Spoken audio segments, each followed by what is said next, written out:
What up, Fight World? It's your boy Ego, and I'm back with some more boxing.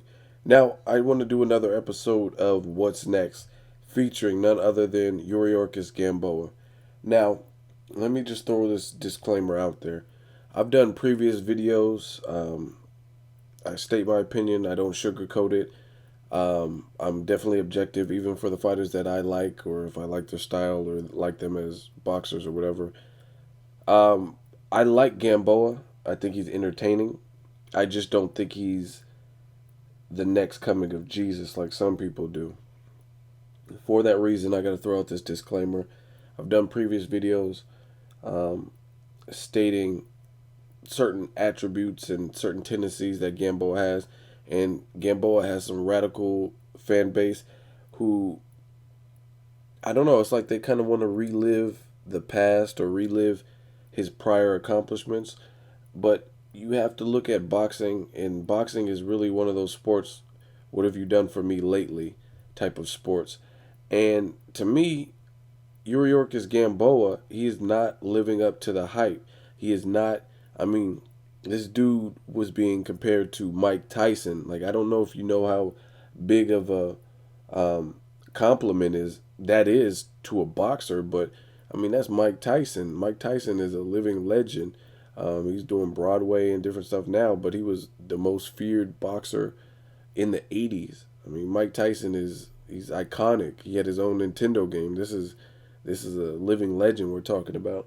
Um, and inside of the ring, him in his prime, I mean, this man was unstoppable.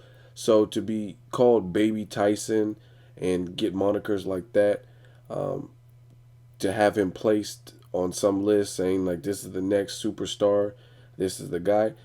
I'm just not seeing all the potential. The HBO commentators were kind of on the same page, saying this guy has all the tools available, which I do think he does have a lot of skills, a lot of intangible skills, speed. He has power, um, but Andre Ward, I think, said it best when he says sometimes he has so many tools he doesn't know which tool to pull out. And again, boxing, it's weird because you get these radicalist fans and people who have favorite fighters, and they won't let it go. They won't let it go. Like if their fighter is no longer looking like the same fighter, they won't admit it. They'll just like pretend they're Ray Charles and Stevie Wonder and shit, and ribbon in the sky. Like they can't see the fact that their fighter is on the downside of their career. And I'm not saying Gamboa is on the downside, so don't misconstrue what I'm saying. I'm just saying he's not living up to the potential. They're saying this dude is the problem. He'll beat everybody, and I still see tough fights out there. And it looks like the higher he goes in weight, the harder it's gonna be.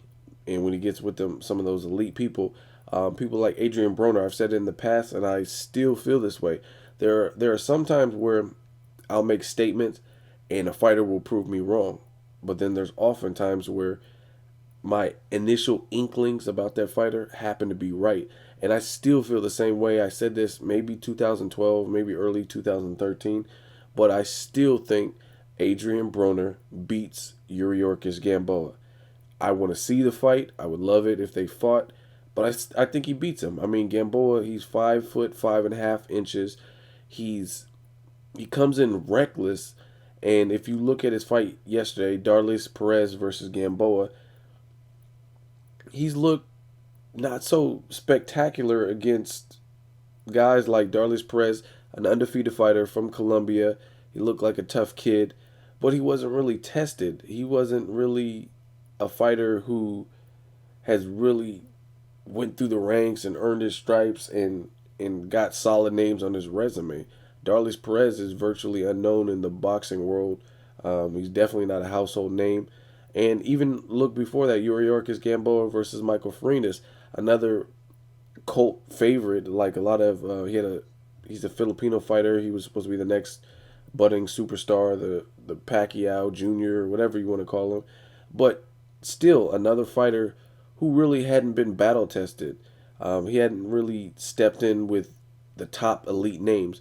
Now, Yuriorkis Gamboa, he does have some solid names on his resume. People like Daniel Ponce de Leon. Orlando Salido. Gamboa definitely has solid names, but if you look at Darlis Perez, Michael Farinas, Yuriorkis Gamboa is the biggest name on their resumes, and it's none of the people have fought even people that you would really even mention in the same breath as Daniel Ponce de Leon or Orlando Salido or what I mean, Abner Marses and Nonitos and the people who are in the top at their divisions. So again, these are guys that aren't really battle tested, and you're supposed to be this elite megastar, superstar, and I just don't think he's living up to that hype. Definitely not Baby Tyson. Maybe it's something with the weight, him moving up in weight, and it's like, how many times do we have to? How many chances do we have to give you? Because when he fought Michael Farinas, he was off a 15-month layoff. I will give him that. But it's really by his own choice. He was having a problem, I think, with Top Rank, and I don't really know why he took that long of a hiatus. I don't know. Him and 50 Cent and SMS Promotions thought it would be good, but pretty much after the Brandon Rios and Gamboa fight um, fell under, I really didn't see Gamboa for over a year. So I was like, okay, he got knocked down by Michael Farinas, somebody who really isn't battle tested but has some power, and maybe it's because he's on a 15-month layoff. But then I watched the fight yesterday, and he's in against another person, Darlis Perez, and trust me, I understand and I respect the sport of boxing. I don't think everyone's a pushover. I mean, obviously people come to win. The kid was undefeated, but if you are the seasoned veteran, then I feel like you should be holding the torch. You should be controlling the pace. You should be controlling those championship rounds. And it's really funny to me because sometimes people like Gamboa have radical fans and they rate Gamboa really high and say that he's the truth and all the great he does. But then they look at other fighters that they don't like, maybe like a Floyd Mayweather or whatnot, and they don't appreciate what Floyd Mayweather does. So a fighter like Floyd Mayweather or Bernard Hopkins, you got to appreciate the fact that they're winning the championship rounds in their fights. That's something that makes you elite level. Someone who can go all 12 and own the championship rounds. They can dictate the pace of the fight. They can control the tempo. They can make adjustments. People like Andre Ward, they can make adjustments. They can see where they messed up. Even fighters like Carl Froch, solid resume. Carl Froch he fought Mikhail Kessler in a certain fashion. Obviously, it didn't work because it was a loss. It resulted in a loss. He came back and he fought in a different manner, which seemed to work. And he used that and he went the distance with Mikhail Kessler in the rematch. And it was a good fight. It was a tough fight, but he seen the areas of opportunity he had. I mean, these are the things to me that embody and make an elite fighter. And when I look at Yuriorkis Gamboa, he's not really doing some of these things. He's showing like impressive speed, impressive power, but he damn near looks bored in the ring. He looks like he's uninterested, like as if he's the shit. Like he's so cocky. I don't know. Maybe it's just his demeanor. Maybe it's just his style, his swag, whatever you kids want to call it. But he looks bored in there, and he looks like he's just going through the motions, and he's not really tripping. Like he's like, oh yeah, and then just sometimes, if you catch him with a good shot or knock him down or something, then that reinvigorates him, and then he'll start fighting better. But it shouldn't take for all that. If you're basically, I look at Gamboa. Gamboa is supposed to be Denzel in Training Day, and Darlis Perez and Michael Farinas and these dudes, these guys are Ethan Hawke. This is, yeah, okay, Jake. I mean, these are the Jakes. You're the one that know. You're the one. You're the superior. You're the one that's seasoned, and you're supposed to be schooling them and training them, and you're letting different things happen. Like you're letting them shine in championship rounds. I just don't really see that as being elite. Now, again, I don't hate Gamboa. I have nothing against Gamboa. I just personally don't rate him as high as some of you guys rate him. There's plenty of guys he can beat, and then there's guys that I think he's gonna have trouble with. Even a person like Miguel Vasquez, I think he's gonna have problems with them. Gamboa again, 5'5.5". He's at lightweight fighting now, and you had problems with Darlis Perez.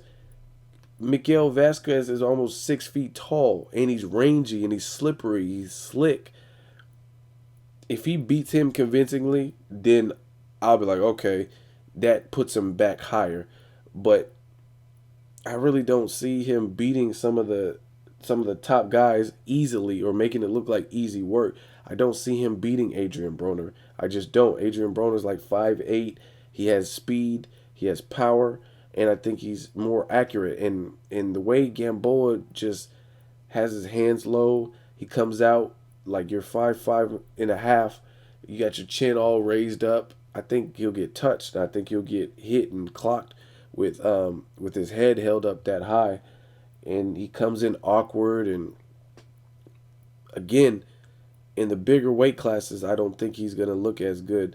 They were at one point talking about Yuriorkis Gamboa versus Timothy Bradley. I would put my money on Timothy Bradley. Timothy Bradley doesn't have all the punching power in the world, but Gamboa would have had to jump up like 2 weight classes to fight Timothy Bradley. And we all know that Timothy Bradley has a chin. He fought Ruslan Provodnikov, who looks like a full-fledged welterweight. I mean, he looked like he filled in, even though Ruslan was fighting at 140, he looked like he fit the welterweight limit just fine. And the dude hits like a mule. So I would favor Timothy Bradley against Yuriorkis Gamboa. Gamboa hasn't really showed me that next level ability. He's just shown me like, I don't even know how to describe Gamboa. It's like he has like all the bells and whistles and the flashy things that catch your eye, but then when you think of things for the long term, like the long haul, like Hall of Fame, things that would make you just memorable in the sport of boxing, the elite level, I don't know that he has that, and he's definitely not doing a good job of showing it. Like I said, fights with Darlis Perez, letting this guy shine in the late championship rounds. You're supposed to take over. You've already been in there. Like I don't really appreciate a fighter like Gamboa fighting. You shouldn't fight to your competition. You should fight to prove that your competition is not on your level. So obviously, like the tougher your opponent, they might bring something else out of you. But if you could fight guys like Daniel Ponce de Leon, you know what I mean, at the time you fought him, and win that fight and things like that, it seems to me you would run through people like Darlis Perez, who's unexperienced. You look at even a Vic Darchinyan, someone else who looked better at the lower weight classes, and then as he moved up, didn't look as dominant. But Darchinyan, when he fought that De Valle, the Puerto Rican prospect, I mean, he basically had his way with him. That's what I would expect from a Gamboa. Darchinyan did exactly what he was supposed to do. He utilized his herky-jerky style. He went in there with a kid, didn't have the level of experience he had. Darchinyan's been in there with Abner Mars. He's been in there with Jorge Arce. He's been in there with the Nonito Donaires. He's been in there with the Anselmo Morenos. He's been in there with tough competition. And I think when he fought that Puerto Rican prospect, it showed. It really showed. He owned that fight. He looked better than he did against other fights with other seasoned people. So I'm waiting for that moment with Gamboa. And his last 2 fights haven't really showed me that, especially against the competition. I think, again, not taking anything away from Farinas or Perez, but I think him being the seasoned fighter, I expected more from him. Again, yesterday when I was watching him against Perez, he looked uninterested, and he looked like he was doing good early in the fight, and then it just like he let it dwindle down, and he kind of let the campfire die a little bit, and he let Perez rally late and even the score and make the fight close. Like, I just don't see that. I think an experienced elite fighter would do a better job of creating that separation and creating that gap and that space and that cushion on the scorecard. And I've seen countless elite fighters do it time and time again. Even watch a fight like Bernard Hopkins versus Tavares Cloud. Bernard Hopkins is a quote unquote old man. He's old for the sport of boxing. Yet he's in there with a young, strong Tavares Cloud who obviously has power, but based on Bernard Hopkins' style, whether you favor it or not, he still did what he had to do, and he looked good throughout the stretch. He looked good throughout the fight. He looked like he was controlling the pace throughout the fight. Whereas Gamboa, it's kind of in spots. Like, okay, the first couple rounds he looked solid, and then he like allowed the guy to rally back, and then it was just a close fight after that. I really don't. I don't even know what Gamboa's style is. Like, I thought he was just baby Tyson and he was just all aggressive, but now it looks like he's trying to be a little bit more reluctant and hesitant and pull back. It's like I don't really understand his identity. I think the HBO commentators were kind of saying that as well. I don't really understand what type of fighter he is. Like when you watch a Pacquiao fight, you know what to expect. Pacquiao's an aggressive southpaw. He's going to hit you from angles, at least prime Pacquiao. Hit you from angles. He's going to flex his speed. He's going to show you some footwork. And he's going to go for the gusto and try to get his man out there, and he has a chin. With Gamboa, I don't really even know what to classify him as because it's like he's trying to do so many things, but he's not really perfected any one style. I think his best style is just when he's aggressive, and it also makes him really reckless. So it's kind of a catch-22, and that's just kind of what he's dealing with. But in terms of like just I don't know. That's just my opinion. Let me know what you guys think of Yuriorkis Gamboa. Again, I have nothing against the guy. I watch his fights. He's entertaining. I just don't rate him as high. I think he'll have problems with Miguel Vasquez, someone who's taller and slick, stealthy. And I think Adrian Broner would probably stop him. Definitely, I think Adrian Broner beats him all day. I just don't see the elite level performances that I should expect from Gamboa based on how high he's been rated and what we've seen early from Gamboa. Really, let me know what you guys think. As always, hate, comment, or subscribe. Till next video's Ego signing off.